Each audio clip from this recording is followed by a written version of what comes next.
తిరిగి BCN news కి స్వాగతం.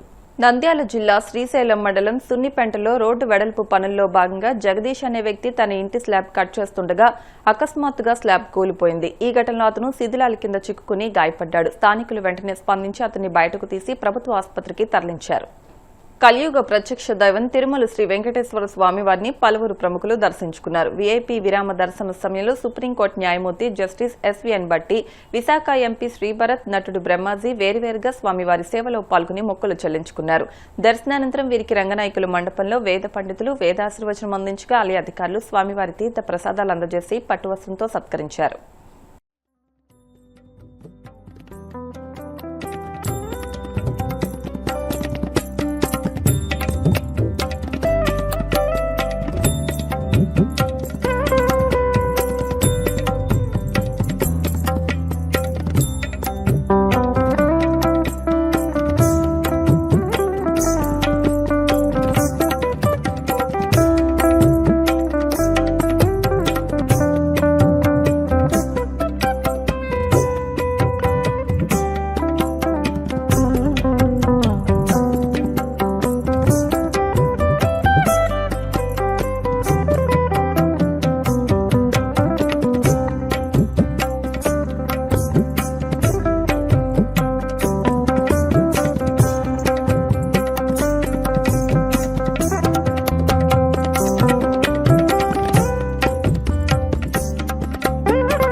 దర్శకుడు గుణశేఖర్ తెరకెక్కించిన సామాజిక కథా చిత్రం యూఫోరియా ఫిబ్రవరి 6న విడుదల కానుంది.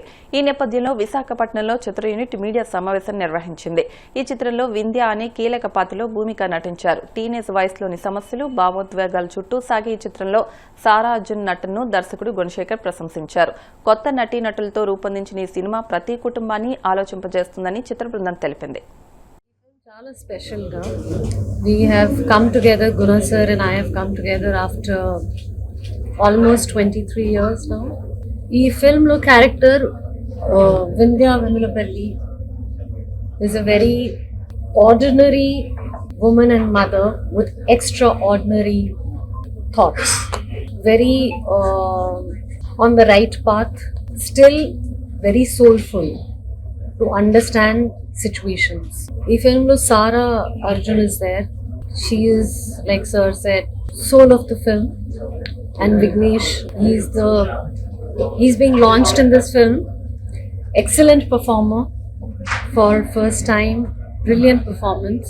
I want to thank Ragini ma'am, Nilima garu and Yukta for taking up this subject because it's socially very relevant, very important in today's time. A film very important for parents, andarki, parents, children, teenagers, for everyone. It's an eye opener, and the journey has been very special for me. The journey of shooting this film has been special and difficult as an actor to feel the emotions. I really hope you all like the film, and it's releasing on 6th of February Andarki, please go and do watch the film. You will feel connected. తెలంగాణలో మోసపూరిత ప్రకటన చేసిన పాతకార్ల వ్యాపారిపై Nacharam police స్టేషన్లో case నమోదైంది. మల్కాజ్గిరి జిల్లా మల్లాపూర్కు చెందిన Roshan republic day సందర్భంగా 26,000కే తన వద్ద ఉన్న కార్లు అమ్ముతానని ఇన్స్టాగ్రామ్లో ప్రకటించాడు. 50 కార్లను కేవలం 26,000కే విక్రయిస్తానని ఆ వీడియోలో పేర్కొన్నాడు. దీంతో ఇన్స్టాగ్రామ్లో వీడియో చూసిన వారు తెల్లవారుజామున పెద్ద ఎత్తున షాప్ వద్దకు వెళ్లారు. కేవలం 10 కార్లు మాత్రమే ఉండటం పెద్ద ఎత్తున ప్రజలు రావడంతో రోషన్ ఒక్కసారిగా చేతులెత్తేశాడు. దీంతో మోసం చేశాడంటూ అక్కడున్న కార్లపై స్థానికులు రాళ్లతో దాడికి దిగారు. అనంతరం పోలీసులు అక్కడికి చేరుకుని వ్యాపారిపై కేసు నమోదు చేసి నాచారం పోలీస్ స్టేషన్ కు తరలించారు.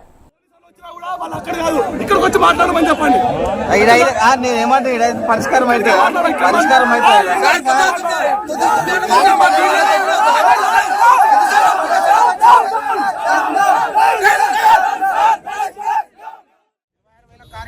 ఇక్కడికి 9 గంటలకు వచ్చినాం.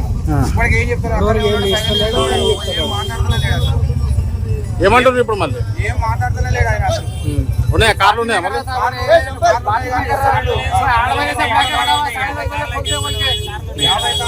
ఇన్స్టాగ్రామ్ లో మొత్తం రోజు చేసినంత పబ్లిక్ మొత్తం చూద్దామని అయితే ఇప్పుడు వచ్చినాక कौन सा 25,000 के लिए?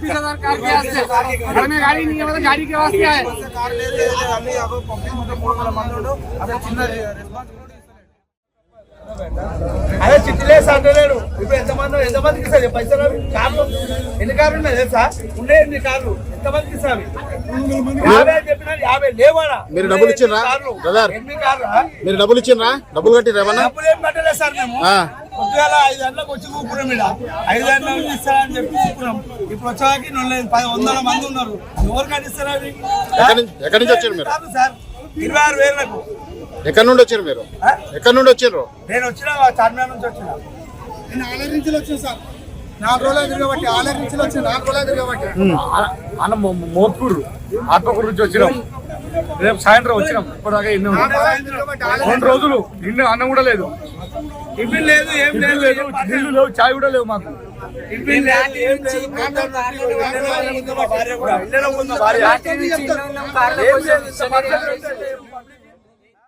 వార్తలు ముగించే ముందు ముఖ్యాంశాలు మరొకసారి. కేంద్ర రాష్ట్ర ప్రభుత్వాల సహకారంతో ఆత్మకూరు క్రీడా వికాస కేంద్రాన్ని వరల్డ్ క్లాస్ స్టేడియంగా అభివృద్ధి చేస్తాం. మంత్రి ఆనం రామనారాయణ రెడ్డి హామీ.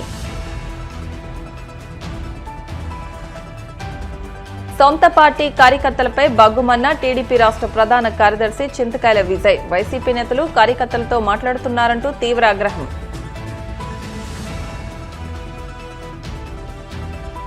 ప్రజలకిచ్చిన హామీలు అమలు చేయడంలో కూటమి ప్రభుత్వం ఘోరంగా విఫలమైంది. తీవ్రస్థాయిలో విమర్శలు గుప్పించిన మాజీ మంత్రి వెల్లంపల్లి శ్రీనివాస్.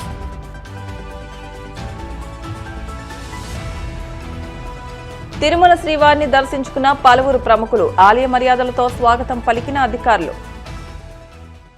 ఈ వార్తలు ఇంతటితో సమాప్తం. మరిన్ని వార్తల కోసం BCN digital YouTube channel, Facebook page ని ఫాలో అవ్వండి. అప్డేట్ వార్తల కోసం ప్లీజ్ సబ్స్క్రైబ్.